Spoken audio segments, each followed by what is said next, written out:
Bonsoir à toutes et à tous, bienvenue dans 85 chrono l'agenda avec un plateau bien rempli ce soir. Deux chroniqueurs d'abord à ma droite. On retrouve notre expert prépa mental Benoît Pinault. Bonsoir Benoît. Bonsoir Aurélien. Et à vos côtés Nathalie Ségura. Bonsoir Nathalie. Bonsoir Aurélien. Donc, chroniqueuse athlète triathlon. On va surtout parler course à pied avec nos deux invités, même si c'est un club qui pratique de l'athlétisme et du triathlon. Président et vice-président du Saint-Jean-de-Mont Vendée Triathlon, Philippe Gaudin. Bonsoir. Bonsoir Aurélien. Et François Pouvreau. Bonsoir. Bonsoir Aurélien. Président François Pouvreau, vice-président Philippe Gaudin, ancien président Philippe Gaudin, bon voilà. Pour parler notamment d'un gros événement du week-end, le 17e Trail des Pays de Mont, dimanche donc à Saint-Jean-de-Mont.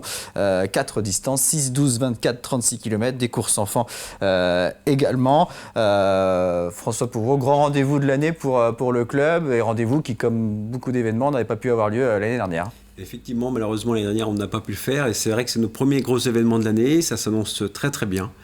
En plus la météo, je pense normalement aide la partie, donc on a beaucoup de participants, je pense qu'on va réussir à battre des records de participants, donc ça va vraiment être une belle épreuve, et pour nous ça fait du bien et ça rebooste en fait toute la dynamique course à pied. On a déjà presque 1800 inscrits. Oui, pratiquement 1800 inscrits, donc c'est vraiment, je pense qu'on va battre les records de participation. Et on peut s'inscrire encore jusqu'à ce soir. Jusqu'à ce soir, 23h59. 23h59. Et alors, un large choix de distance, il y en a pour... Il y en a pour tous les goûts en fait, plus de la partie découverte avec un 6 km et pour plus aller vers les experts pour un 36 km avec un parcours. L'avantage de la forêt, c'est qu'on a un parcours qui va être non boueux et un parcours en bord de mer, et courir en regardant la mer, c'est quand même sympa. Ouais. Surtout qu'on va avoir un très beau soleil, donc ça va être une très belle épreuve. C'est vrai que ça va nous changer des crosses, parcours sec, propre, et on connaît les super points de vue qu'il y a tout le long des parcours. Effectivement, c'est vrai qu'on va visiter toute la forêt domaniale en allant de Saint-Jean-de-Mont jusqu'à la Barre de Mont, avec des pics, avec des chemins sinueux, des chemins aussi des douaniers en bord de mer. On va quand même passer sur la plage, ça serait dommage de ne pas passer dans le sable en bord de mer. Et non, c'est vraiment des très beaux parcours. Ouais, des courses respectueuses de l'environnement qui se courent en autosuffisance. Tout à fait. Donc chaque athlète en fait doit prévoir son ravitaillement. C'est vraiment l'autosuffisance. C'est des parcours qu'on a tracés en collaboration avec l'ONF, qui nous ont beaucoup aidés. On a déjà des parcours taille tracés à l'année, mais en plus on a pu dévier comme ça dans certains petits endroits. Et c'est un parcours vraiment nature. Et sur les distances, il y a une course où il y a plus d'inscrits que sur une autre ? Alors, je dirais que la course phare, c'est plus le 12 km. On est quand même à près de 750 inscrits. Donc ça va vraiment être un gros départ. Après, on a le 24 km, où là on est un petit peu moins à 530. Et après, c'est vrai que la distance Rennes, le 36 km, on est un peu moins à 226. Et découverte, le 6 km à 130 participants. Ouais. Et il y a également des courses enfants. Effectivement, on fait des courses enfants aussi pour les plus jeunes. On va vraiment de l'éveil et puis aux catégories au-dessus, poussin, benjamin, et vraiment des petites courses dans un esprit trail aussi. Là, par contre, on reste plus sur le domaine de l'hippodrome. Et donc il va y avoir du spectacle en fait, que ça soit à n'importe quelle heure, entre les courses enfants, les courses adultes, les grandes distances, les petites distances. Donc ça va vraiment être une fête du trail. Et pour se faciliter la vie, on peut venir chercher son dossard dès samedi. Dès le samedi après-midi de 15h à 17h, et là je le conseille vivement en fait, vraiment venez retirer votre dossard, parce qu'on fait bien sûr le contrôle du pass sanitaire, on vous remettra un petit bracelet comme ça à conserver, et le dimanche matin comme ça vous arrivez pour courir vraiment dans de bonnes conditions. Ouais, donc pas d'inscription sur place. Non, pas d'inscription sur place, l'inscription c'est jusqu'à ce soir, donc minuit. Donc on n'oublie pas son gobelet ou son sac d'hydratation, son ravitaillement, on fait son pass sanitaire, et puis éventuellement c'est le petit gobelet pliable aussi pour pouvoir prendre ce ravitaillement à l'arrivée. Alors, vous vous tourniez vers Benoît, parce que hasard du calendrier de l'émission, Benoît, qui est licencié au club de Saint-Jean-de-Mont, participera au trail Saint-Jean, premier vrai trail. Sur le 24 km, c'est ça ? Oui, c'était un petit défi de plus en plus difficile, mais je vais tenir jusqu'au bout. Ouais. Alors peut-être Philippe Gaudin, à quoi il peut s'attendre sur ce parcours dimanche ? Benoît, il connaît le parcours, on s'entraîne sur ces parcours-là, donc il sait à quoi s'attendre. En fait, c'est l'avantage de ce parcours-là, comme dit François, d'abord on part de l'hippodrome, qui est quand même un terrain sec, et enfin voilà, il n'y a pas d'eau, il n'y a aucun point d'humidité. Et puis après, en fait, la particularité de notre parcours, c'est que beaucoup de gens nous disent, en arrivant sur la côte, oui, mais c'est plat chez vous. Ah non, la forêt, c'est loin d'être plat.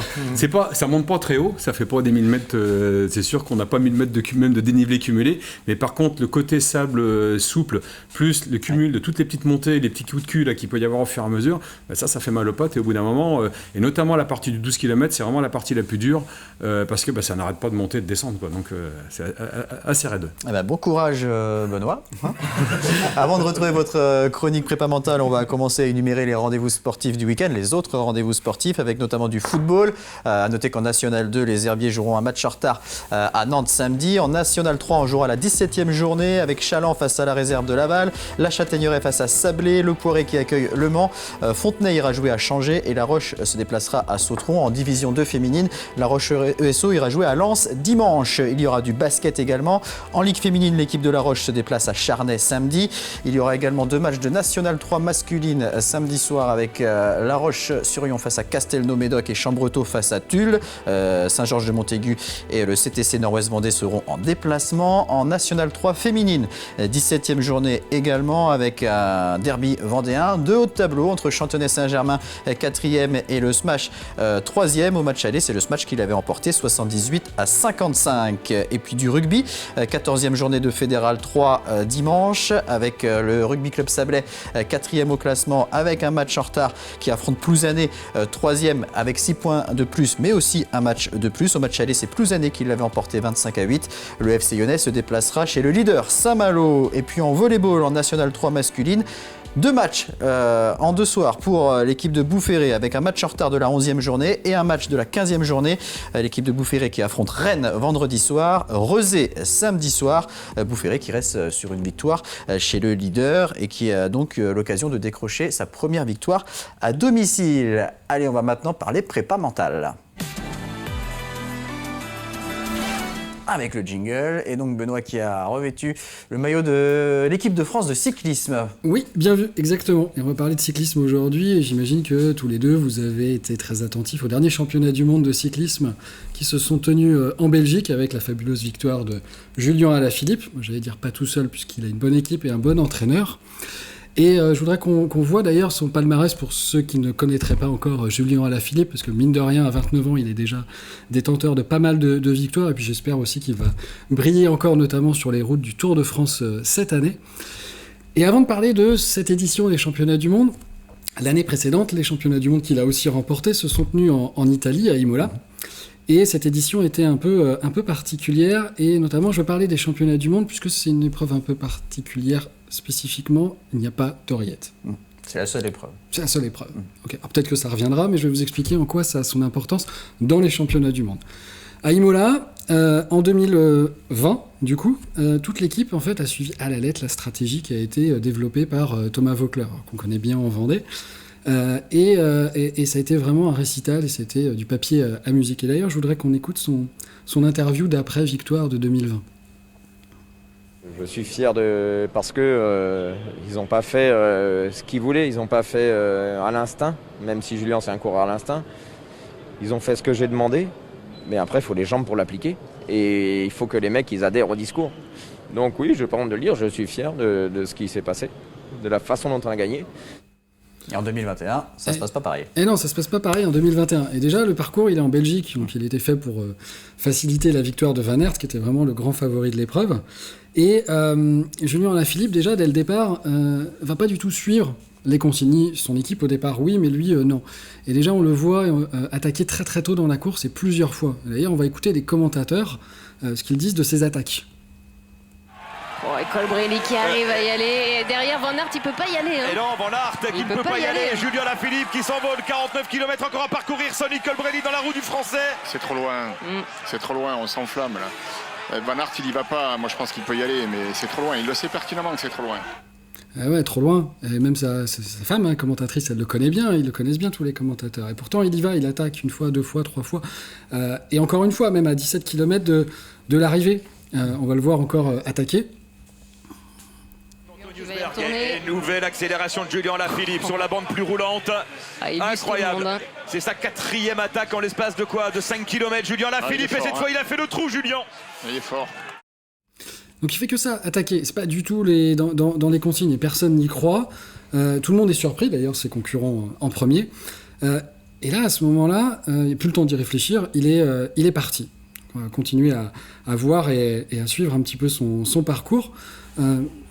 Et sa victoire, notamment. Là, ce qui se passe avec Julien Alaphilippe, c'est que finalement, il n'a plus d'autre choix, une fois qu'il a pris sa décision, c'est de continuer à forcer sur les pédales et d'aller jusqu'au bout. Il n'est pas renseigné sur les écarts. Donc une fois qu'il a pris sa décision, il est obligé d'assumer. Il s'est même pris de la bière sur le visage.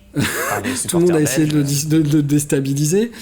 Et du coup, le fait qu'il n'ait pas suivi les consignes, je vais vous montrer la réaction à l'arrivée de son directeur sportif. Déchiré, paf, coup de tête balayé. Tu m'as foutu un coup de bol, toi. Et donc, pire que ça, après, forcément, il y a une sanction. On va le mettre sur un podium, on va le forcer. Vous allez le voir, si vous vous souvenez de l'hymne, il a été un peu transformé pour l'occasion, vu qu'il n'a pas respecté les consignes.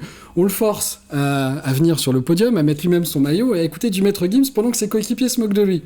J'imagine que vous avez peut-être pas vu cette scène comme ça.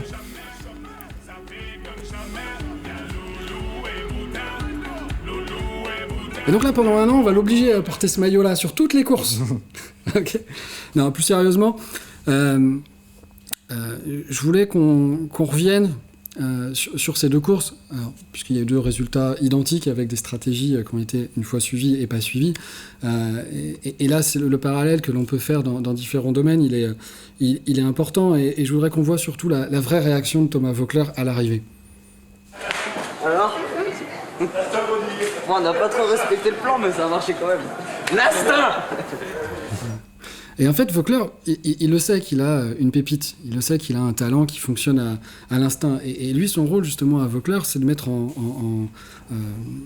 en relation, justement, toutes ces forces, et de les encourager à jouer comme ça. Alors, il avait un plan pour l'équipe, et même pour les autres coureurs, en fonction des typologies de courses. Et là, comme c'est la grande différence avec les courses classiques, d'habitude, les directeurs sportifs font que parler dans les oreillettes. Ils sont tout le temps à donner des consignes ou justement à les freiner, à pas attaquer. Ils leur disent quoi faire. Alors c'est hyper confortable pour un coureur, mais justement, ça freine totalement la créativité et l'instinct. Et puis en plus, c'est très ennuyeux pour les spectateurs. Enfin, ça, c'est mon avis perso. Et l'enjeu, dans la préparation mentale, justement, nous, on vise à optimiser et à autonomiser l'athlète. C'est-à-dire que c'est lui qui est le seul responsable au moment de ses choix et dans la situation dans laquelle il est en fonction de sa forme, de la forme de ses adversaires et de comment il juge. Et c'est pour ça que le parallèle, il est quand même très important avec le monde dans l'entreprise. Quand on recrute quelqu'un, c'est très important en fait de définir avec lui quelle stratégie on va employer, qu'il adhère à cette stratégie. Okay ? Quand on amène du sang neuf, on va le brider si à chaque fois on est dans le contrôle. Okay, si on espère qu'aveuglément il va suivre la stratégie, on se trompe et du coup on le bride en permanence. Donc les collaborateurs, ils ont besoin aussi de ce niveau de confiance, de savoir qu'ils peuvent tenter, ils peuvent échouer aussi. Philippe, il a perdu de nombreuses fois sur des stratégies d'instinct, mais c'est pas grave en fait, ça fonctionne. Moi je sais pas si en 2022 au championnat du monde ça va fonctionner la stratégie, mais pour autant il y a différents plans qui vont être mis en place. Et surtout il sait que finalement il peut tenter, il peut rater et ça c'est ce qui va fonctionner. Et Voeckler, c'est ça sa réussite, c'est de mettre en lien les talents qu'il a et de les faire fonctionner au maximum de leurs compétences. Très bien. Alors, on n'a pas le temps de la revoir, mais la Marseillaise a bien retenti ce jour-là. C'était pas du maître Gims, vous aurez compris. Mais merci beaucoup, Benoît, donc, pour cette explication sur le titre de champion du monde de Julien Alaphilippe. On va revenir au Trail des Pays de Mont avec nos deux invités, François Pouvreau et Philippe Gaudin, président et vice-président du Saint-Jean-de-Mont Vendée Triathlé. Il y a une bonne partie du parcours, Philippe Gaudin, qui emprunte les chemins balisés, notamment qui vous ont permis d'obtenir le label Station Trail. Dites-nous-en un peu plus. Voilà, alors ça, c'est un label qu'on a mis en place il y a maintenant 3 ans, 3 ou 4 ans à peu près. Le principe, il est assez simple. Alors d'abord, moi, c'est quelque chose... En fait, c'est moi qui ai trouvé ce label-là en montagne, à Villard-de-Lans, en vacances, en courant dans la montagne. Du coup, je suis tombé sur des panneaux Station Trail. J'ai dit, tiens, il y a une idée là-dedans. Et en fait, l'idée qu'on a eue derrière, c'est qu'après, ça nous a permis de créer des parcours sur Saint-Jean. Donc, on a quand même 5 parcours de course à pied et 3 parcours de marche nordique. Et surtout, ça nous permet maintenant de de faire de la pratique sportive tout en respectant le milieu sportif, parce que ces parcours-là ont été validés avec l'ONF. Ils sont aussi suivis, donc il y a une application qui s'appelle OnPiste qui permet de valoriser ces parcours-là, donc on peut les tracer, on peut s'y retrouver, et le gros avantage, c'est que quand quelqu'un vient en vacances dans nos secteurs ou en stage, ou je sais pas, les parcours sont déjà prédéfinis. Il y a des cartes à différents endroits, il y a l'application OnPiste, vous avez les cartes sur l'application, voilà, on la voit très bien à l'écran, et du coup, la pratique, elle est régulée, quoi, et c'est ça qu'on cherchait à faire, justement. Éviter d'aller courir dans des endroits où il ne faut pas courir, parce que dans la forêt, il y a des endroits où on ne doit pas passer. Et là, au moins, on a permis de réguler tout ce flux-là. On va parler du club de manière un peu plus générale, François Pouvreau, club qui a fêté récemment, je crois, son 400e licencié, c'est ça ? Oui, effectivement, on a passé donc le cap des 400, c'était pas forcément un objectif du nombre, mais c'est vrai que lorsqu'on a fait le bilan à l'Assemblée Générale, qu'on a vu le nombre de licenciés, on devrait réussir quand même à passer le cap des 400, et c'est vrai que c'est une belle aventure, ça fait 25 ans que le club est créé, et puis se retrouver aujourd'hui à plus de 400 licenciés, ça fait vraiment plaisir. Et alors vous avez tout compris à Saint-Germain, puisque vous avez et l'athlétisme, course à pied, running, et les triathlètes. Comment ça se passe, les entraînements, pour créer une cohésion ? Je dirais même mieux, on a l'athlétisme, on a le triathlon, et on a également le canicross. Et le swimrun. Alors le swimrun, c'est plus une discipline parmi le triathlon. Alors comment ça se compile tout ça ? Ça se compile très très bien. En fait, on a des entraîneurs qui sont plus spécifiques triathlon, entraîneurs plus spécifiques athlètes. On se retrouve beaucoup sur des séances communes, notamment le mardi soir ou le dimanche matin. Le mardi soir, on travaille sur la piste et aux abords de la piste. Le seul problème, c'est qu'on se retrouve à près de 100 athlètes entre les jeunes et les moins jeunes, à plus de 100 athlètes sur la piste. Donc on est obligé d'agrandir un peu la piste, mais bon, on a un très beau territoire à côté, donc on arrive quand même à faire des très belles séances. Mais en fait, on a une harmonie qui se fait et on se complète en fait entre la partie athlétisme et la partie triathlon. C'est-à-dire qu'un athlète va s'y retrouver dans le côté plus ludique ou trail de la partie athlète, et inversement, on a des gens de l'athlète aussi qui viennent découvrir le triathlon. Et on a aussi des doubles licences, voire même triple licences. Il y a des gens aussi qui participent au canicross. Et donc tout se complète. Et on voit très bien des personnes qui basculent en fait de l'athlète et qui vont essayer petit à petit au triathlon, qui se plaisent. Et des fois, quelques années après, qui vont revenir plus dans la partie loisir athlète. Ouais, mais ça, c'est une vraie force pour votre club. Oui. Et bien sûr, un autre grand rendez-vous dans l'année sera 25-26 juin, triathlon international de Saint-Jean-de-Mont. Et je précise les finales de Grand Prix et le championnat de France de paratriathlon qui auront lieu le 10 et le 11 septembre aussi. Ok, à Saint-Jean-de-Mont. Et on retrouvera bien sûr l'équipe élite en Division 1 cette année. On termine avec les autres rendez-vous sport du week-end avec du cyclisme et le Grand Prix de la Ville des Sables. Ce sera dimanche au Château d'Olonne avec course minime cadet et senior bien sûr. D'autres événements course à pied avec le Beaulieu Winter Tour à Beaulieu-sous-la-Roche dimanche. 5, 13 et 23 km au programme. Le Buxa Trail, ce sera dimanche également du côté de la Boissière de Montaigu sur 10, 16 et 27 km. De la course d'orientation avec la 4e manche du Challenge Vendée Orientation. Le raid Vallée de Poupet dimanche autour de Saint-Laurent-sur-Sèvre. Du Chambara, c'est un art martial qui se pratique avec différentes armes, qui sera avec le championnat interrégion Grand Ouest organisé aux Herbiers samedi après-midi. Et puis on termine avec du patinage artistique sur roulette, le trophée de Vendée samedi et dimanche à Mouilleron-le-Captif, salle Gaston Renaud samedi, salle des Nouettes dimanche avec plus de 230 inscrits sur cette compétition. Merci beaucoup François Pouvreau et Philippe Godin. Bon courage à vous pour l'organisation ce week-end, mais bon, c'est rodé maintenant, il n'y a pas de problème. Vous pouvez retrouver Nathalie Ségura au micro, vous pouvez retrouver Benoît Pinault sur les chemins en tant que concurrent. Merci à vous de nous avoir suivis et rendez-vous lundi pour de nouveaux numéros de 85 chrono.